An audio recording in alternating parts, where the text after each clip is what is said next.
A palavra de Deus não deixa margem para dúvidas sobre esta realidade espiritual. Em Romanos capítulo 8, versículo 6, as Escrituras declaram com autoridade divina: a mentalidade da carne é morte, mas a mentalidade do Espírito é vida e paz. Observe que o texto não fala sobre ações ou comportamentos externos. Ele fala sobre mentalidade, fala sobre o governo da mente, porque Deus, em sua infinita sabedoria, sabia que a verdadeira batalha da vida cristã seria travada no território dos pensamentos, no reino das ideias, no campo onde se decide se daremos ouvidos à voz do Pai Celestial ou às mentiras sussurradas pelo príncipe das trevas. Quando o apóstolo Paulo escreveu estas palavras sob inspiração do Espírito Santo, ele estava revelando um princípio fundamental do reino de Deus. Nossa mente determina nossa experiência de vida. Se nossa mente está governada pela carne, pelos impulsos carnais, pelos medos terrenos, pelas ansiedades humanas, pelas dúvidas diabólicas, então nossa experiência será de morte espiritual. Não necessariamente morte física, mas morte da alegria, morte da paz, morte da esperança, morte da fé que move montanhas. Mas se nossa mente está sob o governo do Espírito Santo, se nossos pensamentos estão alinhados com a verdade divina, se nossas reflexões são moldadas pela palavra que não volta vazia, então experimentamos vida e paz, mesmo em meio às tempestades mais furiosas que este mundo pode lançar contra nós. Mas como chegamos a este ponto, meus queridos irmãos? Como chegamos a uma geração de cristãos que conhecem as doutrinas da fé, que participam dos cultos e conferências, que cantam os hinos de louvor, mas que vivem atormentados por pensamentos que os mantêm prisioneiros de fortalezas mentais que parecem indestrutíveis? A resposta está na ignorância espiritual sobre a natureza desta guerra. Satanás, o enganador das nações, descobriu há muito tempo que não precisa derrubar um cristão fisicamente se conseguir vencê-lo mentalmente primeiro. Ele não precisa destruir seu corpo se conseguir aprisionar sua mente. Ele não precisa tirar sua vida se conseguir roubar sua paz, sua alegria, sua esperança e sua confiança no Deus Todo-Poderoso. O diabo é um estrategista astuto. Ele estudou a natureza humana desde o Jardim do Éden e aprendeu que a mente humana é o portal através do qual toda a experiência de vida é filtrada. Ele descobriu que se conseguir plantar uma mentira na mente de uma pessoa e fazer com que ela acredite nesta mentira como verdade, então poderá controlá-la sem que ela nem mesmo perceba que está sendo manipulada. É por isso que Jesus disse, em João capítulo 8, versículo 44, que o diabo é mentiroso e pai da mentira. Não é que ele ocasionalmente conta mentiras. Não é que ele às vezes distorce a verdade. Ele é a própria essência da mentira. Toda palavra que sai da boca do inimigo é uma distorção maliciosa da verdade de Deus. E quais são essas mentiras que ele planta dia e noite na mente dos filhos de Deus? Você não tem valor. Deus está desapontado com você. Você nunca vai conseguir vencer este pecado. Sua situação não tem solução. Você é um fracasso como cristão. Deus não se importa com seus problemas. Você está sozinho nesta luta. É melhor desistir porque nada vai mudar. Você já decepcionou Deus tantas vezes que ele perdeu a paciência com você. Outros cristãos são melhores que você. Sua fé é fraca demais. Você deveria ter vergonha de si mesmo. Essas mentiras, amados irmãos, são como sementes venenosas plantadas no solo fértil de uma mente que não está protegida pela verdade da palavra de Deus. Mas permaneça comigo até o fim desta mensagem, porque há esperança para todo aquele que se encontra aprisionado nesta batalha mental. Não saia desta mensagem sem compreender que Deus tem um plano de libertação para sua mente. Mesmo quando tudo parecer perdido, mesmo quando os pensamentos de derrota martelarem sua consciência como ondas furiosas contra as rochas, há um propósito por trás de cada lágrima que você derramou em secreto, por trás de cada noite insone, lutando contra vozes de condenação, por trás de cada momento em que você questionou se Deus realmente se importa com sua dor. A verdade que o inimigo não quer que você descubra é que esta batalha mental não é evidência de que você é um cristão fracassado. Na verdade, é evidência de que você é uma ameaça para o reino das trevas. Satanás não gasta tempo e energia atacando aqueles que já estão sob seu controle. Ele concentra seus esforços mais intensos contra aqueles que têm potencial para causar dano real ao seu império de mentiras. Ele ataca com mais ferocidade aqueles que Deus chamou para propósitos específicos em seu reino. Ele investe seus recursos mais poderosos contra aqueles que, uma vez libertos, se tornarão instrumentos de libertação na vida de outros. Pense sobre isso por um momento. Por que você acha que Satanás enviaria seus demônios mais astutos para atormentar a mente de alguém que não representa ameaça alguma para seu reino? Por que ele gastaria energia preciosa plantando mentiras na mente de alguém que já está vivendo em derrota? A intensidade da batalha mental que você enfrenta é proporcional ao propósito que Deus tem para a sua vida. Quanto maior o plano de Deus para você, mais intensa será a oposição do inimigo. Quanto mais significativo o impacto que você está destinado a causar no reino de Deus, mais desesperada será a tentativa de Satanás de mantê-lo prisioneiro de fortalezas mentais. Mas como essas fortalezas são construídas em nossa mente? Como uma pessoa que genuinamente entregou sua vida a Cristo pode encontrar-se aprisionada por pensamentos que contradizem tudo o que ela sabe ser verdade sobre o caráter de Deus? A resposta está na compreensão de que nossa mente, mesmo depois de nascermos de novo, ainda carrega as cicatrizes de anos de programação mundana. Durante anos, antes de conhecermos a Cristo, nossa mente foi bombardeada por filosofias humanas, conceitos seculares, valores distorcidos e padrões de pensamento que são completamente opostos à verdade de Deus. Quando nos tornamos cristãos, nosso espírito é instantaneamente regenerado. Tornamo-nos novas criaturas em Cristo Jesus. Mas nossa mente, nossos padrões de pensamento, nossas reações emocionais automáticas não são automaticamente transformados. Eles precisam ser renovados. É por isso que Paulo escreve em Romanos, capítulo 12, versículo 2: E não vos conformeis com este mundo, mas transformai-vos pela renovação do vosso entendimento, para que experimenteis qual seja a boa, agradável e perfeita vontade de Deus. A palavra transformai-vos no grego original é metamorfose, a mesma palavra usada para descrever a transformação de uma lagarta em borboleta. É um processo, não um evento instantâneo. Esta renovação da mente é uma responsabilidade nossa, não de Deus. Deus nos deu sua palavra, seu Espírito e sua graça. Mas nós precisamos escolher ativamente cooperar com o processo de transformação mental. Precisamos escolher rejeitar os pensamentos que não se alinham com a verdade de Deus e abraçar conscientemente os pensamentos que refletem seu caráter e suas promessas. Mas aqui está onde muitos cristãos falham. Eles esperam que Deus faça por eles o que Ele os capacitou a fazer por si mesmos.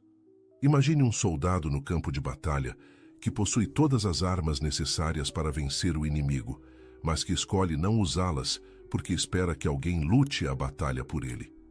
Este soldado não apenas permanecerá derrotado, mas também permitirá que o inimigo avance e conquiste território que deveria estar sob seu controle.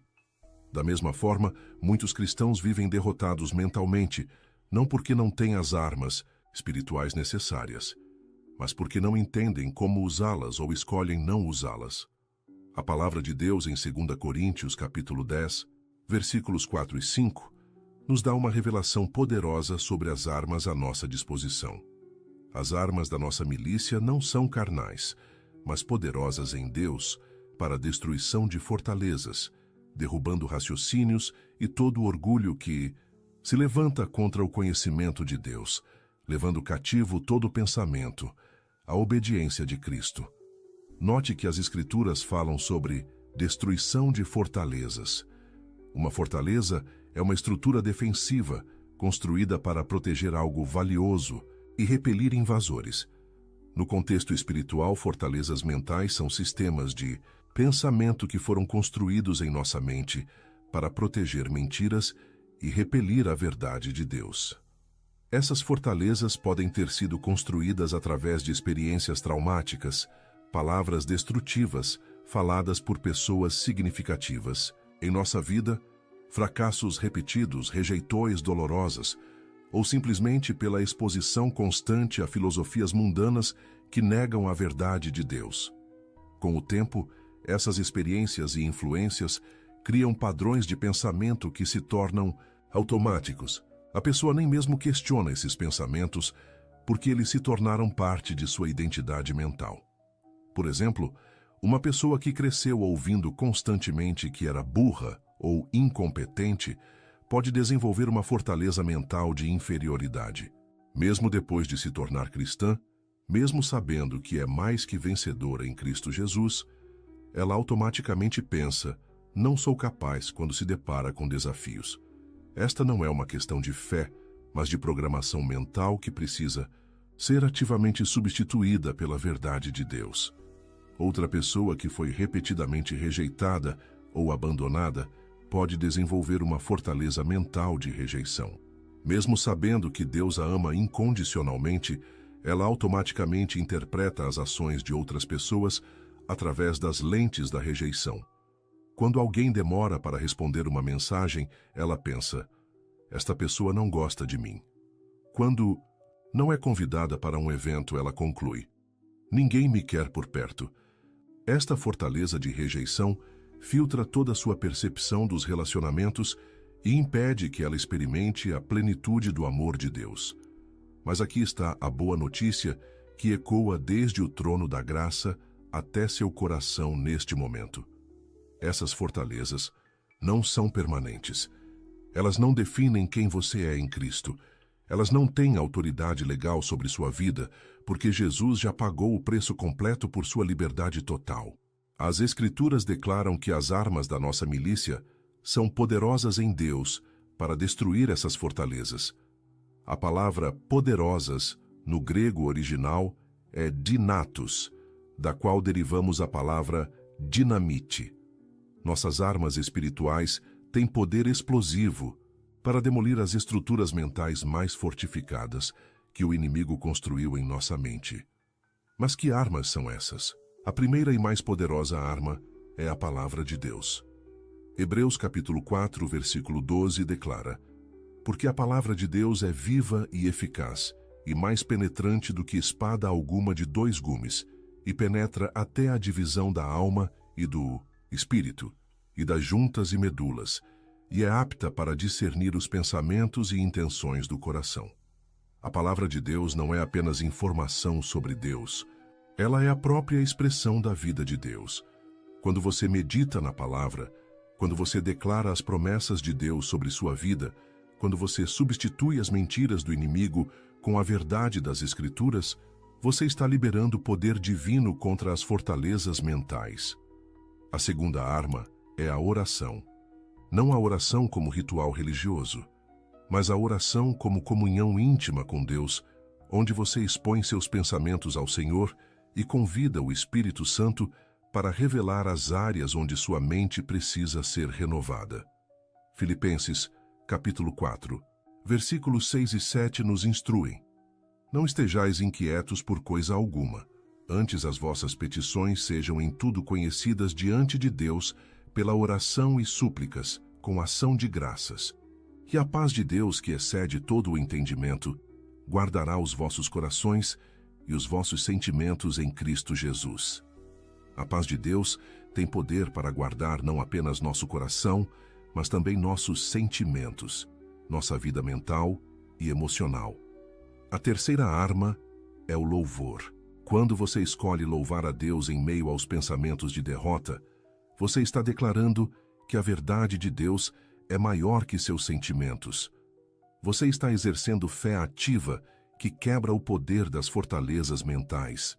O salmista Davi sabia disso quando escreveu no Salmo 149, versículo 6: estejam na sua boca os altos louvores de Deus e na sua mão espada de 2 gumes. O louvor e a palavra de Deus trabalham juntos como armas de guerra espiritual. Mas mesmo quando tudo parecer perdido, mesmo quando as vozes da dúvida sussurrarem que você nunca conseguirá ser livre, há um propósito por trás de cada lágrima que você derramou questionando por que sua mente ainda é um campo de batalha. Deus está usando esta própria batalha para fortalecê-lo, para ensiná-lo a usar as armas espirituais que Ele colocou à sua disposição, para prepará-lo para liberar outros que enfrentam as mesmas prisões mentais que um dia o mantiveram cativo. Pense nas histórias bíblicas de grandes homens e mulheres de Deus que enfrentaram batalhas monumentais contra o desespero e a dúvida. Considerem Jó, que no meio da perda de tudo o que amava, foi bombardeado por pensamentos de que Deus o havia abandonado. Seus próprios amigos se tornaram porta-vozes do acusador, plantando sementes de condenação em sua mente já ferida.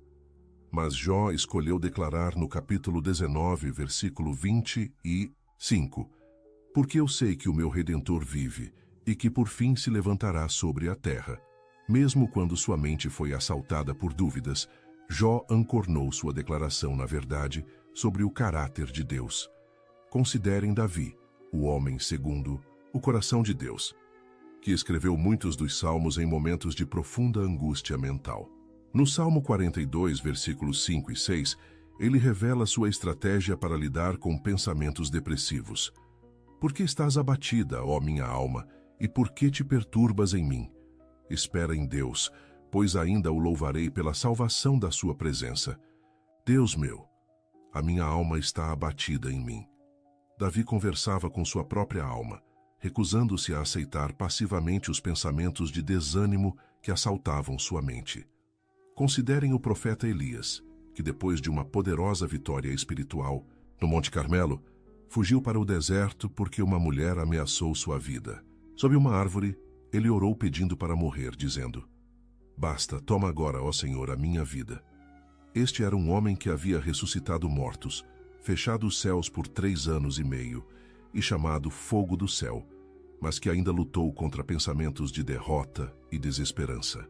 Deus não o condenou por esta batalha mental.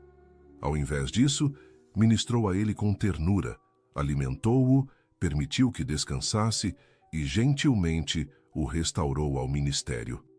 Estas histórias nos ensinam que a batalha mental não é sinal de fraqueza espiritual ou falta de fé. É parte da experiência humana mesmo para os mais devotos servos de Deus. Mas também nos ensinam que temos escolhas a fazer quando os pensamentos de derrota nos assaltam. Podemos aceitar passivamente essas vozes como verdade, ou podemos ativamente resistir a elas com as armas que Deus nos deu. Não saia desta mensagem sem compreender esta verdade fundamental. Você não é vítima indefesa dos seus pensamentos. Você não está à mercê das vozes que ecoam em sua mente. Deus lhe deu autoridade sobre sua vida mental. Em 2 Coríntios, capítulo 10, versículo 5, Paulo fala sobre levando cativo todo pensamento, a obediência de Cristo. A palavra levando cativo é um termo militar que significa prender um inimigo e forçá-lo à submissão. Você tem autoridade espiritual para prender pensamentos que não se alinham com a verdade de Deus e forçá-los à submissão à palavra divina. Mas como exatamente fazemos isso na prática? Como transformamos esta verdade teológica em realidade experiencial? O primeiro passo é desenvolver consciência espiritual sobre nossos pensamentos. A maioria das pessoas vive no piloto automático, mental, aceitando qualquer pensamento que surge sem questioná-lo. Mas quando você se torna consciente de que nem todo pensamento que passa por sua mente é seu ou é verdadeiro, você começará a exercer discernimento espiritual. Quando um pensamento de dúvida, medo, condenação ou desespero surge em sua mente, pause e pergunte: este pensamento se alinha com o que Deus diz sobre mim em sua palavra? Este pensamento produz vida e paz ou morte e tormento? Este pensamento me aproxima de Deus ou me afasta dele? Este pensamento edifica minha fé ou a destrói? Se o pensamento não passa nestes testes, você tem autoridade para rejeitá-lo e substituí-lo pela verdade bíblica. Por exemplo, quando o pensamento "Deus está desapontado comigo" surge, você pode contra-atacar com Romanos capítulo 8, versículo 1.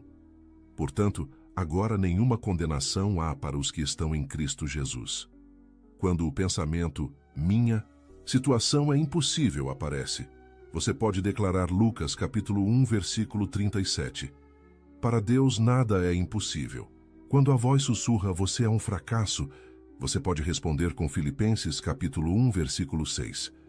Tendo por certo isto mesmo, que aquele que em vós começou a boa obra a aperfeiçoará até ao dia de Jesus Cristo. Mas permaneça comigo até o fim desta mensagem, porque a revelação mais poderosa ainda está por vir. Mesmo quando tudo parecer perdido, mesmo quando você sentir que tentou aplicar estes princípios, mas os pensamentos destrutivos continuam retornando como ondas insistentes, há um propósito divino sendo cumprido através desta própria luta que você não consegue ver com os olhos naturais. Deus não está ausente durante sua batalha mental. Ele não está observando de longe, esperando para ver se você conseguirá vencer por conta própria.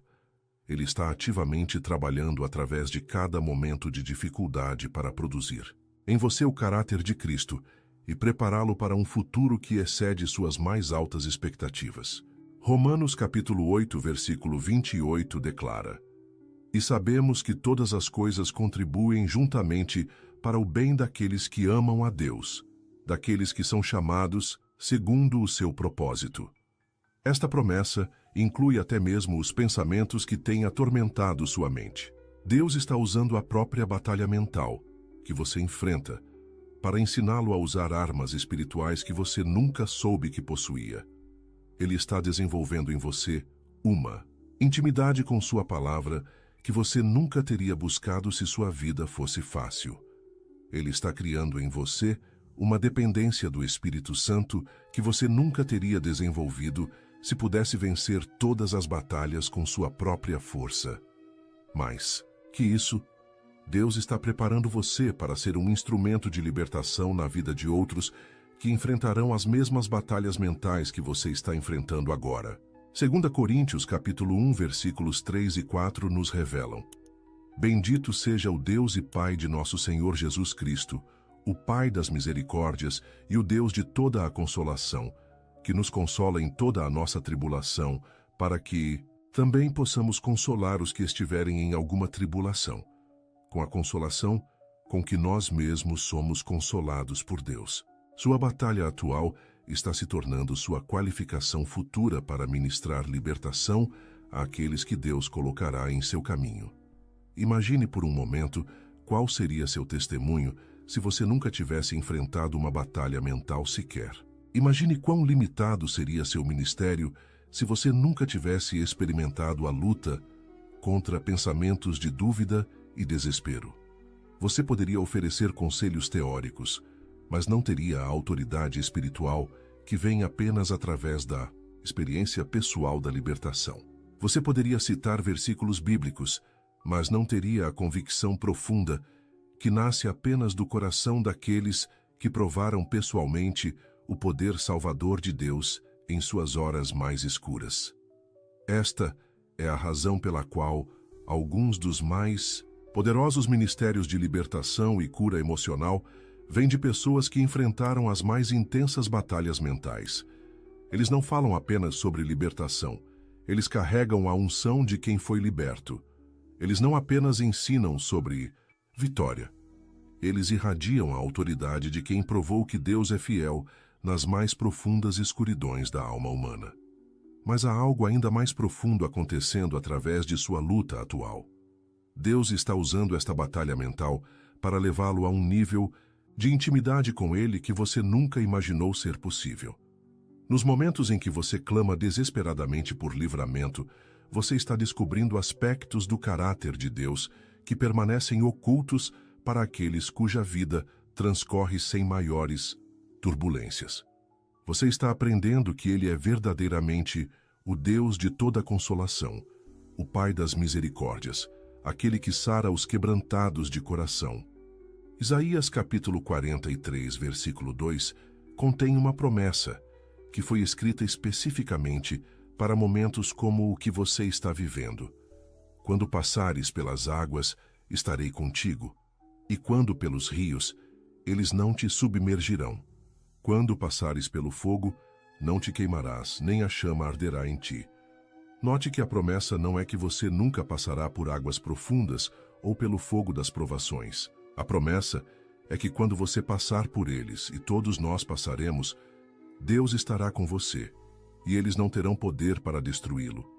Sua mente pode estar sendo bombardeada por pensamentos destrutivos, mas esses pensamentos não têm poder para determinar seu destino eterno. Eles podem causar dor temporária, mas não podem roubar sua herança celestial. Eles podem criar desconforto emocional, mas não podem separar você do amor de Deus. Eles podem tentar convencê-lo de que você está derrotado, mas não podem anular as promessas que Deus fez sobre sua vida. Esta é a hora de você se levantar com autoridade espiritual e declarar guerra contra todo pensamento que contradiz a verdade de Deus sobre sua identidade em Cristo. Esta é a hora de você parar de aceitar passivamente as mentiras do inimigo e começar a usar ativamente as armas que Deus colocou à sua disposição. Esta é a hora de você descobrir que tem muito mais poder sobre sua vida mental do que jamais imaginou. Mas não saia desta mensagem sem entender que esta transformação não acontece da noite para o dia. A renovação da mente é um processo que requer persistência, disciplina espiritual e uma determinação inabalável de não aceitar derrota. Haverá dias em que você se sentirá como se não estivesse fazendo progresso algum. Haverá momentos em que os velhos padrões de pensamento tentarão reassumir controle sobre sua mente. Haverá noites em que você se deitará questionando se realmente pode ser livre das vozes que têm atormentado seus pensamentos. Mas mesmo quando tudo parecer perdido, mesmo quando você se sentir fraco demais para continuar lutando, há um propósito por trás de cada lágrima que você derramou em oração secreta, por trás de cada momento de desespero que o levou de joelhos, clamando pela misericórdia divina. Deus está forjando em você um guerreiro espiritual que conhece tanto o poder das trevas quanto a autoridade da luz. Ele está desenvolvendo em você uma fé que não se baseia em sentimentos ou circunstâncias, mas que está ancorada na natureza imutável do próprio Deus. Considerem por um momento a vida de Josué, sucessor de Moisés, que recebeu a impossível tarefa de liderar os israelitas na conquista da Terra Prometida. Antes de qualquer batalha física, antes de cruzar o Jordão ou marchar ao redor de Jericó, Deus deu a Josué uma estratégia mental em Josué, capítulo 1, versículo 8. Não se aparte da tua boca o livro desta lei. Antes, medita nele de dia e de noite, para que tenhas cuidado de fazer conforme a tudo quanto nele está escrito. Porque então farás prosperar o teu caminho e serás bem-sucedido. A estratégia de Deus para a vitória de Josué começou com a renovação de sua mente através da meditação constante na palavra divina. Antes de conquistar cidades fortificadas, Josué precisou conquistar sua própria vida mental. Antes de derrubar muralhas físicas, ele precisou derrubar fortalezas mentais de dúvida e medo. Antes de possuir a terra que Deus havia prometido, ele precisou possuir uma mente alinhada com as promessas divinas. O mesmo princípio se aplica à sua vida hoje. Antes que você possa experimentar a plenitude das bênçãos que Deus preparou para você, antes que você possa caminhar na autoridade que Ele lhe delegou, antes que você possa impactar o reino de Deus da forma que Ele planejou, você precisa conquistar o território da sua própria mente. Você precisa estabelecer o governo de Cristo sobre seus pensamentos. Você precisa substituir as filosofias humanas que governaram sua mente com a verdade divina que produz vida e paz. Mas aqui está uma revelação que pode mudar completamente sua perspectiva sobre esta batalha. Deus não está esperando que você alcance perfeição mental antes de usá-lo. Ele não está aguardando que você resolva todos os seus problemas psicológicos antes de trabalhar através de você. Muitos dos mais poderosos instrumentos de Deus na história foram homens e mulheres que lutaram contra batalhas mentais significativas, mas que escolheram servir a Deus apesar de suas lutas internas. O apóstolo Paulo, que escreveu a maior parte do Novo Testamento, admite em 2 Coríntios capítulo 12, versículo 7, que tinha um espinho na carne, algo que o atormentava constantemente. Muitos estudiosos bíblicos acreditam que este espinho poderia ter sido uma batalha mental ou emocional, mas em vez de removê-lo, Deus disse a Paulo no versículo 9: "A minha graça te basta, porque o meu poder se aperfeiçoa na fraqueza." Paulo aprendeu que Deus poderia usar-se poderosamente através dele, não apesar de suas lutas, mas por causa da dependência divina que essas lutas criavam.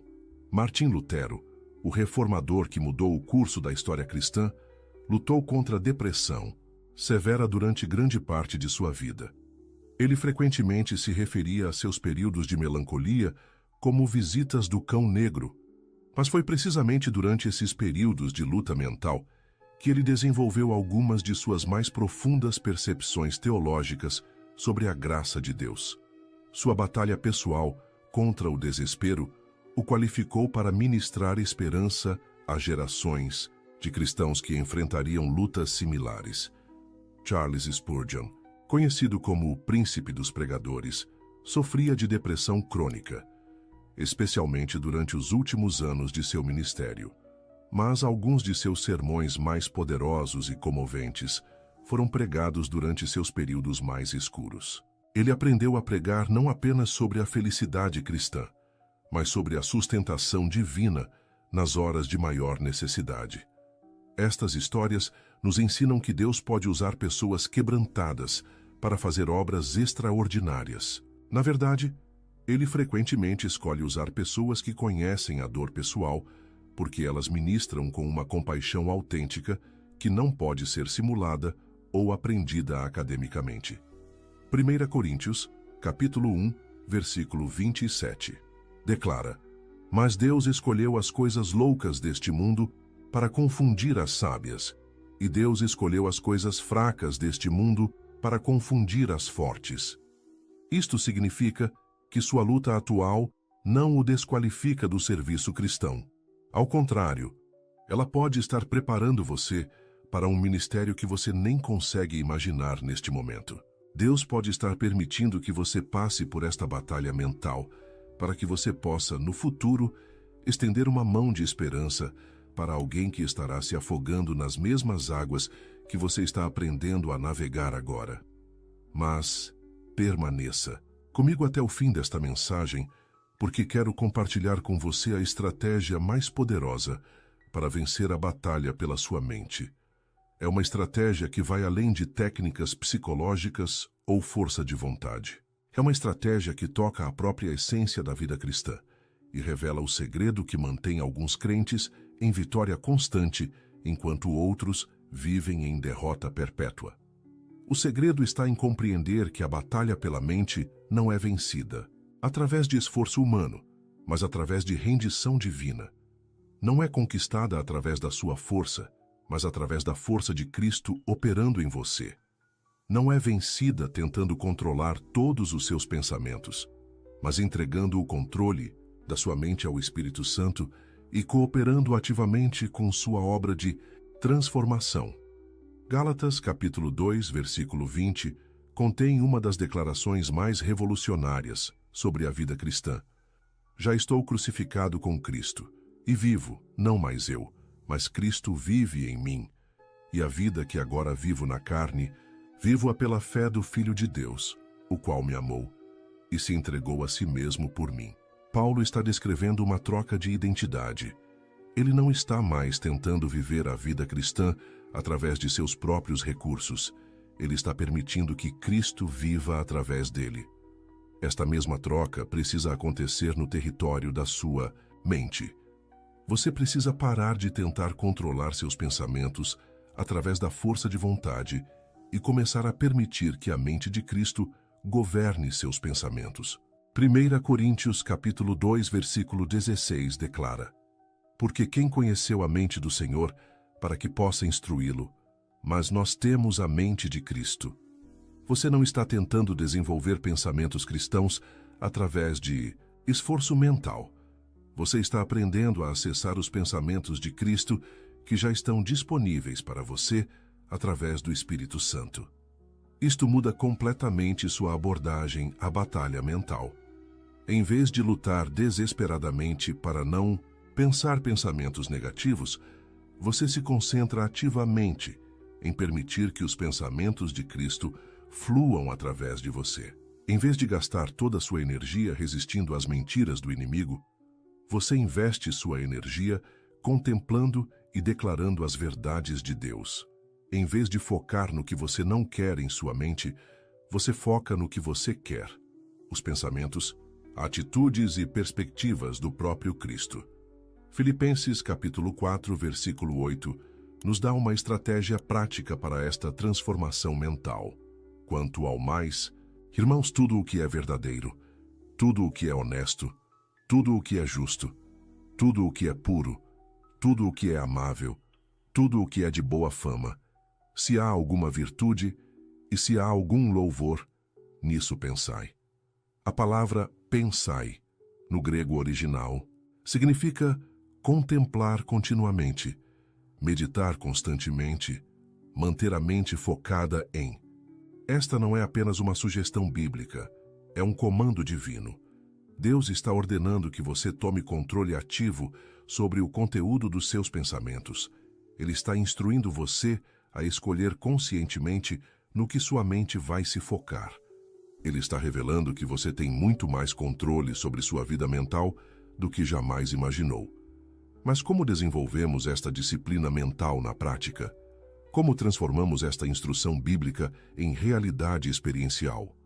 O primeiro passo é criar novos hábitos de pensamento através da repetição intencional de verdades bíblicas. Assim como um músculo físico fica mais forte através do exercício repetido, sua capacidade de pensar pensamentos alinhados com Deus fica mais forte através da prática constante. Escolha promessas específicas da palavra de Deus que contradigam diretamente as mentiras que têm atormentado sua mente. Se você luta contra pensamentos de rejeição, medite repetidamente em Efésios capítulo 1, versículo 6, para louvor e glória da sua graça, pela qual nos fez agradáveis a si no amado. Se você luta contra pensamentos de fracasso, declare constantemente, Filipenses capítulo 4, versículo 13, posso todas as coisas em Cristo que me fortalece. Se você luta contra pensamentos de desesperança, confesse diariamente Jeremias capítulo 29, versículo 11. Porque eu bem sei os pensamentos que tenho a vosso respeito, diz o Senhor, pensamentos de paz e não de mal, para vos dar o fim que esperais. O segundo passo é desenvolver o hábito da oração contemplativa, onde você não apenas fala com Deus, mas passa tempo silencioso em sua presença, permitindo que Ele fale com você. Salmo capítulo 46, versículo 10 diz: Aquietai-vos e sabei que eu sou Deus. Nos momentos de quietude deliberada na presença de Deus, o Espírito Santo tem oportunidade de ministrar paz diretamente ao seu coração e mente, substituindo a ansiedade com descanso divino. O terceiro passo é cercar-se conscientemente de influências que alimentem sua mente com verdade bíblica. Isto inclui escolher músicas que declarem verdades sobre Deus, livros que edifiquem sua fé, mensagens que fortaleçam sua esperança e relacionamentos com pessoas que falem vida e não morte sobre sua situação. Provérbios capítulo 27, versículo 17 diz: Como ferro com ferro se aguça, assim o homem aguça o rosto do seu amigo. As pessoas com quem você escolhe se associar influenciarão diretamente a direção dos seus pensamentos. Mas não saia desta mensagem sem compreender que esta transformação não é apenas sobre você se sentir melhor ou ter uma vida mais feliz. Esta é uma questão de você cumprir o propósito eterno para o qual Deus o criou. Sua mente renovada é a plataforma a partir da qual você impactará o reino de Deus e influenciará outras vidas para a eternidade. Quando você vive com uma mente governada por Cristo, você se torna um imã espiritual que atrai pessoas feridas que precisam ver que é possível viver em vitória. Quando você anda em paz mental mesmo em meio às tempestades da vida, você se torna um testemunho vivo do poder transformador do Evangelho. Quando você responde às adversidades com fé em vez de medo, você demonstra ao mundo que existe uma fonte de força que transcende as circunstâncias humanas. Isto é o que Jesus quis dizer em Mateus capítulo 5, versículo 16. Assim resplandeça a vossa luz diante dos homens para que vejam as vossas boas obras e glorifiquem a vosso Pai que está nos céus. Sua mente renovada se torna uma luz que brilha nas trevas, mostrando aos outros que há esperança para toda situação e liberdade para toda prisão mental. Imagine o impacto que sua vida pode ter quando você não mais for governado por pensamentos de medo, mas por uma fé inabalável na fidelidade de Deus. Imagine a influência que você pode exercer quando sua resposta às crises for louvor em vez de pânico. Imagine quantas pessoas podem ser tocadas pelo seu testemunho de como Deus transformou uma mente atormentada em uma mente em paz. Mesmo quando tudo parecer perdido, mesmo quando os pensamentos de derrota tentarem convencê-lo de que você nunca será livre, há um propósito por trás de cada lágrima que você derramou, clamando por libertação mental. Deus está forjando em você uma autoridade espiritual que só pode ser desenvolvida através da experiência pessoal da vitória sobre as forças das trevas que atacam a mente humana. Considerem a vida de John Bunyan, autor de O Peregrino, um dos livros cristãos mais influentes já escritos. Bunyan lutou contra a depressão severa e pensamentos obsessivos de condenação durante anos. Ele questionava constantemente se tinha realmente nascido de novo, se seus pecados estavam perdoados, se Deus realmente o amava. Mas foi precisamente através desta luta mental que ele desenvolveu as percepções espirituais que mais tarde se tornaram O Peregrino, um livro que tem ministrado esperança a milhões de cristãos por mais de 300 anos. A batalha mental de Bunyan se tornou sua qualificação para escrever sobre a jornada cristã com uma autenticidade que tocou corações através dos séculos. Se ele nunca tivesse enfrentado dúvidas, medos e lutas mentais, ele jamais poderia ter escrito com a profundidade espiritual que caracteriza sua obra. Sua dor se tornou a plataforma para seu propósito. Da mesma forma, a batalha mental que você está enfrentando agora pode estar preparando você para um ministério futuro que você não consegue nem imaginar. Deus pode estar permitindo que você passe por esta luta para que você possa, no tempo certo, estender uma mão de esperança para alguém que estará enfrentando as mesmas águas turbulentas que você está aprendendo a navegar. Mas há um aspecto desta batalha que precisa ser claramente compreendido. Ela tem um prazo de vencimento. As Escrituras prometem em 1 Pedro, capítulo 5, versículo 10. E o Deus de toda a graça, que vos chamou à sua eterna glória por Cristo. Jesus, depois de haverdes padecido um pouco, Ele mesmo vos aperfeiçoará, confirmará, fortificará e fortalecerá. A frase, depois de haverdes padecido um pouco, indica que o sofrimento tem um limite divino. Deus não Finanças, estruturas emocionais, estabilidade profissional, é porque o Senhor já decidiu que você não pode mais permanecer onde está. E Ele não está pedindo a sua permissão. Ele está despertando você para um novo tempo. Não se trata de punição, se trata de transição. É nesse momento que o coração começa a se perguntar: o que está acontecendo comigo? E a resposta é simples. Deus está quebrando a estrutura antiga para edificar a promessa dele sobre você. Toda promessa que vem de Deus exige romper com a zona de conforto. Veja o que ele fez com Abraão. Em Gênesis 12, Deus o chama dizendo: sai da tua terra, da tua parentela e da casa de teu pai, para a terra que eu te mostrarei. Repare que Deus não lhe dá um mapa, apenas uma direção. Sair. Isso exige fé, obediência e renúncia. Essa é a marca da primeira aprovação. Você sente que está perdendo o controle. E está mesmo. Mas é aí que Deus assume o governo. Muitas vezes Deus vai permitir que as portas que você mais confiava se fechem. Não porque Ele quer te humilhar, mas porque Ele quer livrar você do engano de achar que dependia delas. Há momentos em que o Senhor desestrutura nossa agenda para estabelecer o seu plano. Ele interrompe rotinas, desfaz alianças, reorganiza caminhos. E tudo isso pode parecer caos para o homem natural. Mas é ajuste divino para quem anda no Espírito. Quantos hoje estão desesperados porque perderam o emprego, o casamento acabou, os amigos se afastaram, a casa se tornou um ambiente insuportável, mas não conseguem discernir que Deus está gritando no meio da tempestade. Eu tenho algo maior. A dor é real, o susto é legítimo, mas a promessa também é. E Deus nunca nos sacode sem propósito. Ele é Pai. Um Pai que disciplina, sim, mas que também guia com amor.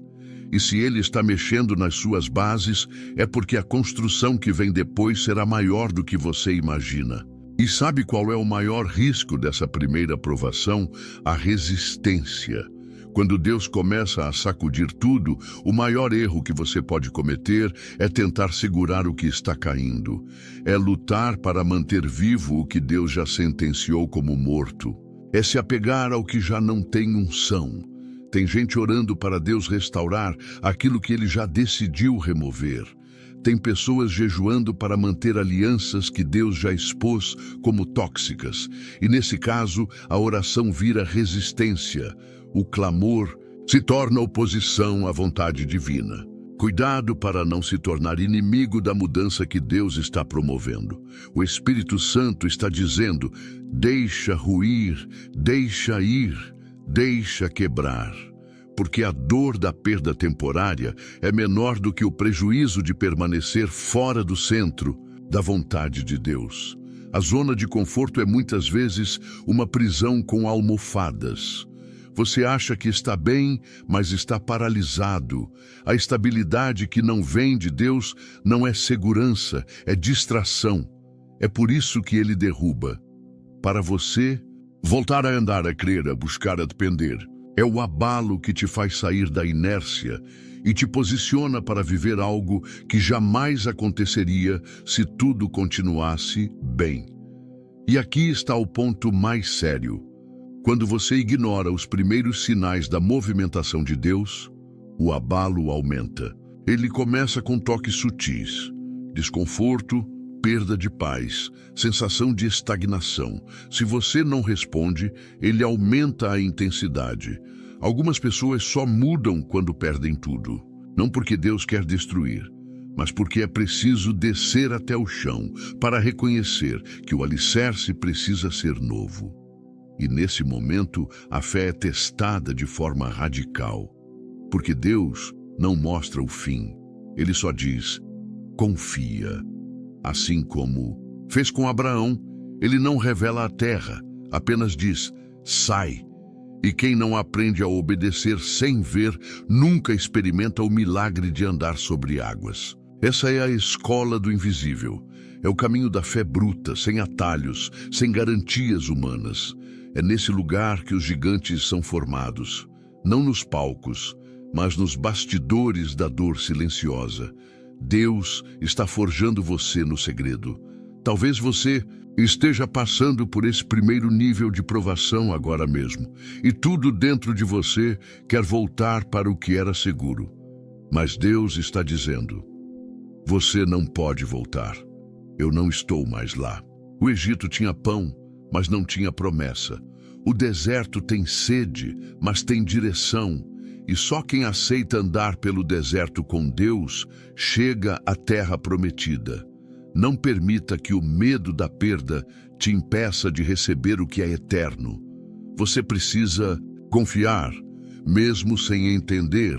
E lembre-se, o primeiro passo da fé nem sempre leva a uma resposta imediata, mas sempre te tira do lugar errado. Deus não vai te explicar tudo, mas Ele vai te conduzir. E esse é o maior milagre, saber que mesmo quando tudo está sendo sacudido, você não está sendo destruído, você está sendo despertado. Não lute contra o que Deus está derrubando. Não se entristeça com o que está saindo. Pergunte ao Senhor o que Ele quer construir com esse vazio. Porque toda dor que vem do céu tem propósito, e todo mover divino começa com um abalo. Abraão só se tornou pai de multidões porque primeiro foi arrancado do lugar onde todos o conheciam, para andar com aquele que verdadeiramente o chamou. Talvez hoje Deus esteja fazendo o mesmo com você. E se Ele está, é porque algo grande está. É para nascer. Segunda provação. O silêncio de Deus não é a sua ausência, é a sua preparação. Há um momento na jornada espiritual em que tudo parece calmo demais, mas não de forma reconfortante, e sim angustiante. Após o abalo que arranca nossas bases, muitas vezes não vem uma resposta imediata. Não há sinais, não há confirmações, não há vozes celestiais ecoando no coração. Há apenas o silêncio. Um silêncio que grita na alma. E é aí que muitos desistem, achando que Deus os abandonou. Mas essa é uma das provas mais decisivas da vida cristã, porque o silêncio de Deus não é o fim da presença, é o começo da maturidade. Deus não fala o tempo todo, nem sempre Ele responde quando queremos, porque não se trata de nos agradar, mas de nos formar. No silêncio, a alma que antes buscava emoção, agora é levada à rendição. E se você está enfrentando esse momento, onde suas orações parecem não passar do teto, onde o céu parece fechado e a presença de Deus parece distante, eu te digo, Ele está mais perto do que nunca. Porque o oleiro só para de falar quando começa a moldar, e é na quietude que Ele trabalha a essência. A história de José nos ensina isso de forma dolorosa e gloriosa. Em Gênesis 40, encontramos José injustamente preso, esquecido no cárcere, longe de casa, longe de seus sonhos, longe de tudo que um dia acreditou que viveria. Foi traído por seus irmãos, vendido como escravo, caluniado pela esposa de Potifar e agora abandonado na prisão. Nenhuma palavra do céu, nenhuma explicação, apenas o escuro da espera. Mas ali, no meio daquele silêncio absoluto, Deus estava forjando um líder que governaria o Egito. José não precisava de mais revelações. Ele já havia sonhado. Agora precisava de consistência, de firmeza, de resistência. Precisava de um coração que perseverasse, mesmo quando os céus estivessem em silêncio. Deus sabia onde ele estava. Deus via tudo, mas não interveio de imediato. Por quê? Porque Deus não apressa a formação de um instrumento que Ele pretende usar. Com poder, há dores que não serão removidas, há orações que não serão respondidas tão cedo e há dias que passarão sem qualquer alívio, não por falta de amor, mas por excesso de propósito. A grande tragédia de muitos cristãos é confundir o silêncio de Deus com rejeição. Acham que se Ele não está respondendo é porque não se importa. E é aí que o inimigo se aproveita, lançando setas de dúvida, desânimo e acusação. Ele diz, Deus te abandonou. Mas o Espírito diz, Deus está te forjando. E quem não aprende a reconhecer a diferença entre ausência e lapidação nunca chega à maturidade espiritual. Porque Deus não está em silêncio porque se esqueceu de você. Ele está em silêncio porque está ensinando você a caminhar por fé e não por sentimentos. É nesse tempo que os verdadeiros fundamentos da fé são testados, quando os milagres não acontecem, quando a cura não vem, quando a promessa parece distante, é ali que a pergunta que mais importa ecoa dentro da alma. Você ainda crê, mesmo sem ver? Porque a fé que só se manifesta quando tudo está dando certo não é fé, é conveniência. Mas a fé que permanece mesmo diante do silêncio é uma fé madura, provada e aprovada pelo céu. E há algo sagrado nesse silêncio. Nele, Deus nos ensina a depender menos das circunstâncias e mais da sua palavra. Ele nos convida a recordar o que ele já disse, mesmo quando não está dizendo nada agora. A fidelidade dele no passado precisa ser a nossa âncora no presente. José não teve mais sonhos enquanto esteve no cárcere, mas ele permaneceu fiel ao Deus que um dia falou com ele, porque quem realmente confia em Deus não o abandona só porque ele não está falando no momento. E o que acontece com quem persevera no silêncio? É promovido quando ninguém espera, porque foi exatamente assim com José. Quando o copeiro finalmente se lembrou dele, após anos de esquecimento, Deus o tirou da prisão e o colocou diante de Faraó em questão de horas. Aqueles que suportam o silêncio experimentam rompimentos que os outros não compreendem. Mas há um detalhe importante. O José que saiu da prisão não era o mesmo que entrou. Algo havia sido gerado dentro dele no escuro: discernimento, domínio próprio, mansidão, fé inabalável. Deus só pode confiar grandes responsabilidades àqueles que aprenderam a permanecer quando tudo parecia perdido. Porque se você não suporta o silêncio, você não suportará o trono. Se você não consegue ser fiel no cárcere, como será fiel no palácio? O tempo do silêncio é o tempo do segredo. Deus está trabalhando na fundação que ninguém vê. Ele está preparando você para um nível onde a aparência não sustenta, só a essência. E é por isso que o silêncio não pode ser interpretado como castigo. É cuidado, é amor que não mima, mas que molda. É o amor de um pai que sabe o que o filho pode suportar e que deseja vê-lo preparado para algo que vai além da compreensão. Muitas pessoas pedem para ser usadas por Deus, mas não querem passar pelo silêncio. Querem a unção, mas não querem o esconderijo. Querem autoridade, mas não querem anonimato. E não há como pular esse processo. O silêncio também é proteção. Há batalhas que Deus trava por você enquanto te mantém em silêncio. Há portas que ainda não se abriram porque Ele está preparando você para o que está do outro lado. E às vezes, o que mais parece um abandono é na verdade um escudo invisível do céu. Ele te esconde para que você cresça. Ele te silencia para que você escute. Ele te aquieta para que você amadureça. Então, se hoje você sente que Deus não está respondendo, não se precipite, não desista, não murmure. Continue servindo, continue orando, continue buscando. Não pelos sentimentos, mas pela fidelidade. Porque esse silêncio vai terminar. E quando terminar, você vai entender que cada segundo foi necessário. Não haverá desperdício. Cada lágrima, cada dia de espera, cada noite sem resposta, tudo terá um propósito eterno. Deus não está em silêncio porque te rejeitou. Está em silêncio porque Ele te ama demais para te dar algo antes da hora. Ele está preparando você para algo grande. E quando esse tempo chegar, o mundo verá o que foi gerado no secreto, no silêncio sagrado da formação divina. Terceira, provação. Quando as pessoas te traem, Deus está filtrando o propósito. Há um tipo de dor que não machuca só o corpo, mas atravessa a alma. É a dor da traição.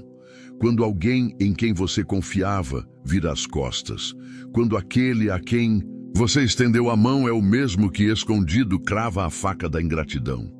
E é justamente aqui que muitos naufragam espiritualmente, porque esperavam justiça de quem nunca foi justo e fidelidade de quem não conhece a lealdade. Mas preste atenção, a traição também é uma prova. E Deus a usa para filtrar o seu propósito. Nem todos que começaram com você vão terminar ao seu lado. Nem todo companheiro de caminhada é um companheiro de destino. E quando Deus permite que você veja o coração real das pessoas, não é para te destruir, é para te libertar. É duro dizer isso, mas tem gente que só continua viva na sua história porque você ainda não aceitou que ela já foi removida da sua promessa. E Deus, na sua misericórdia, permite a traição para arrancar o véu. Ele não expõe pessoas para te ferir, mas para te proteger. A palavra de Deus não esconde essa realidade. Jesus foi traído por um dos seus. Judas não era um estranho, nem um opositor público. Era discípulo, andava junto, dormia com ele, ouviu todas as palavras, viu todos os milagres. Mas seu coração estava em outro lugar. E ainda assim, Jesus não o rejeitou antes da hora, porque até a traição faz parte do plano. Judas precisava fazer o que fez para que as Escrituras se cumprissem. Da mesma forma, há pessoas que só estão perto de você para cumprir um papel e depois sair. E quanto antes você discernir isso, menos dor você vai carregar. Mas é preciso entender algo ainda mais profundo. A traição revela em você o que o elogio nunca poderia revelar. É quando somos feridos que descobrimos a força da nossa fé. É quando somos rejeitados que entendemos que nossa identidade não pode estar nos outros. Deus permite que você seja traído para te mostrar que o seu valor não vem da aceitação das pessoas, mas da aprovação dele. Alguns estão hoje sangrando por amizades desfeitas, por familiares que se voltaram contra eles, por parceiros que prometeram fidelidade e depois os abandonaram. E muitos desses corações ainda estão amargurados, não por falta de perdão, mas por não conseguirem aceitar o fato de que Deus permitiu. E aqui está a verdade. A permissão da traição não significa a ausência do amor de Deus. Significa a limpeza do caminho para algo maior.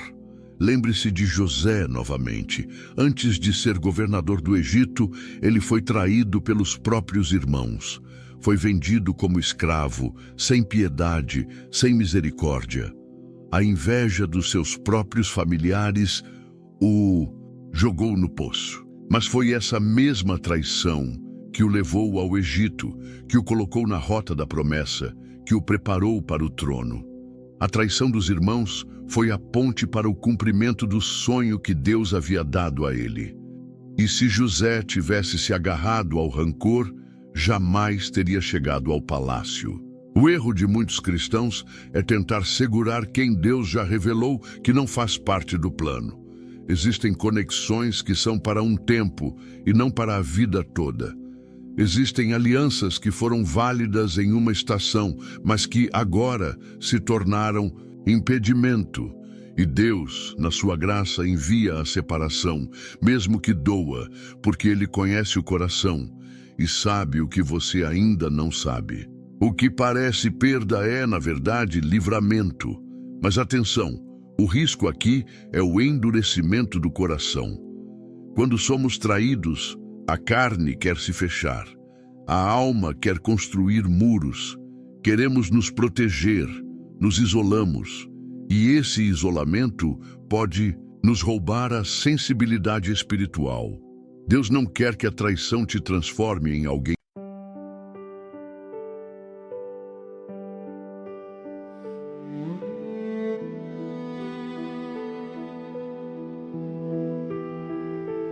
Under a sky where the quiet stars bow, I breathed a dream you placed in me somehow. Your voice was soft like a drifting flame, calling my heart by its sea. and every echo held your light, a promise floating through the night. I'm holding on, I'm holding tight to everything you left behind. Your starlit vow still follows me across the dark, across the sea, a silver line I can't let go, a quiet fire beneath the snow. No matter where the hours lead, your whispered truth is all I keep within my chest. It's burning now, the endless glow of your starlit vow. The wind remembers the words we made, carrying them through the night. We prayed, your touch remains like a gentle mark, a lantern warm in the deepest dark. And when the night begins to fade, your vow outshines the light of day. It pulls me close, it guides my way through every shadow I escape. Your starlit